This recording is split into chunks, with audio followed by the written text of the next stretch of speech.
Three phases of a business. I'm Arthur Petropoulos, managing partner here at Hillview Partners. We're a middle market, lower middle market, mergers and acquisitions and capital advisory firm. We help companies sell themselves. We help companies secure capital, primarily focused on companies generating $1 million to $10 million a year in EBITDA or pre-tax profit. Done over 150 transactions, over $1 billion of total transaction value over this last decade.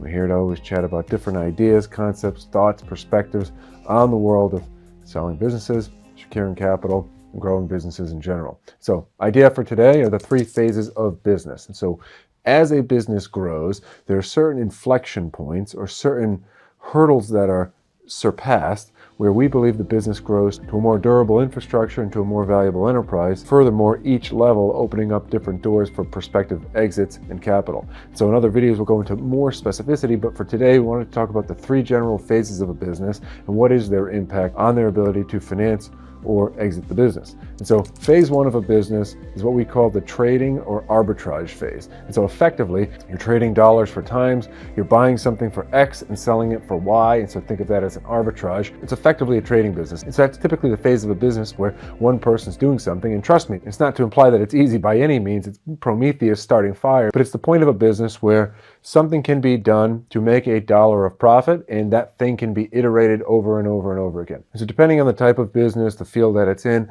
that first phase of the trading or arbitrage can proceed to a certain point in time at which the constraint point tends to be the time of the founder. There's only so many hours that can be traded, there's only so many trades or things that can be arbitraged, activities, engagements that can be done before that person runs out of time. And so it then must enter phase two, what we call the machine phase. And so at this point, this is where you see the implementation of a sales process, of an execution process, of an operations processes, right? Keyword there, repeating theme, processes. The implementation of processes within the business, the implementation of further people within the business, and where the business now starts to resemble a machine. Now, the key driver of this tends to be the same person.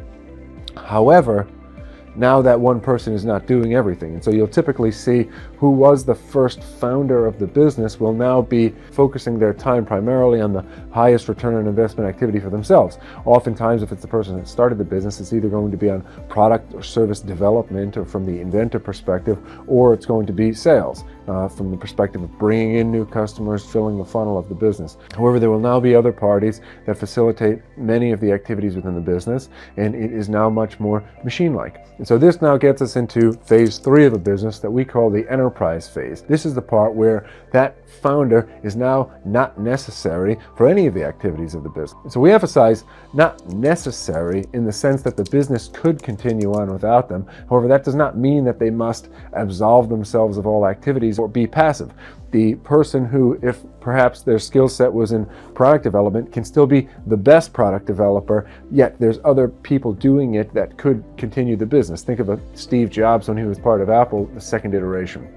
Or similarly, from the sales side of business or origination, they can still be the best deal originator, yet the machine does not stop without them. So you can think of Jamie Dimon or Steven Schwartzman, they're not doing deals all day, yet there are still deals that they will enter the room, that they will still take a part in. And so to recap, these are the three general phases of a business. The trading or arbitrage stage of the business, the machine part of the business, where that same person is still pivotal, yet there are now people and operations and processes around them. And the third phase of the business being the enterprise level, where that person can still be very important, yet is not necessary, is not pivotal the same way they were in phase two or phase one. Now you say, how does this all impact the ability to secure capital or exit a business? I guess we all must just wait until we're in phase three. If that's your assumption, however, that would not be correct.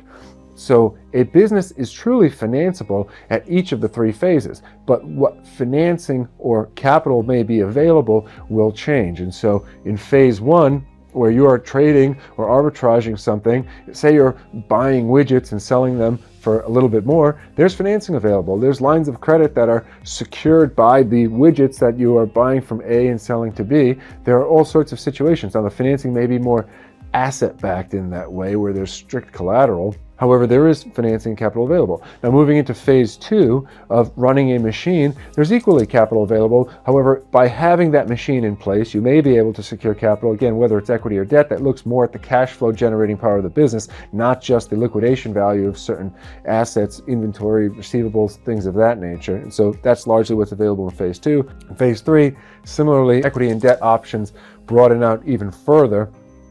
It can take a million different shapes, yet you would see terms be improved because there's not that key man or woman risk that you'd see in phase 2. And so generally speaking, although some people will take an extremely conservative view and say only an enterprise level business is financeable in a traditional sense, it's just not true. There's capital available for each step, depending on the facts and circumstances. However, these are some of the ways that you can characterize the business, or some of the things you want to implement within the business to A, get access to more types of capital, and B, on better terms. So flipping over to the exit side of the business, what we would say is that, so probably in 2 out of the 3 situations is a business sellable, in the sense that the owner could sell the business and taper off and exit in the immediate term. And so, for instance, if someone is trading, arbitraging a situation, buying something, selling something, is that business sellable? In the way that you would see oftentimes what we call an acqui-hire. So the business is sold technically, but that person then becomes the salesperson for that product or in that division. And so they're effectively buying the business, but truly they are hiring that person to do a similar activity for their enterprise. So a business really becomes sellable in the conventional perception of the word when it hits number 2. And so when there is a machine in place, because at that point, the machine could be purchased or acquired by somebody else. And although the person who is pivotal could not walk out of the door and ride off into the sunset day 1, they could be slowly replaced by a similarly talented person within the other organization. Now again, that transition period, or the fact that that person is still pivotal, will necessitate some level of transition. However, the business is still readily sellable oftentimes. And then phase 3 of the enterprise level business, when someone is not pivotal, one would just need to make the case that that person's departure is not going to materially disrupt the business.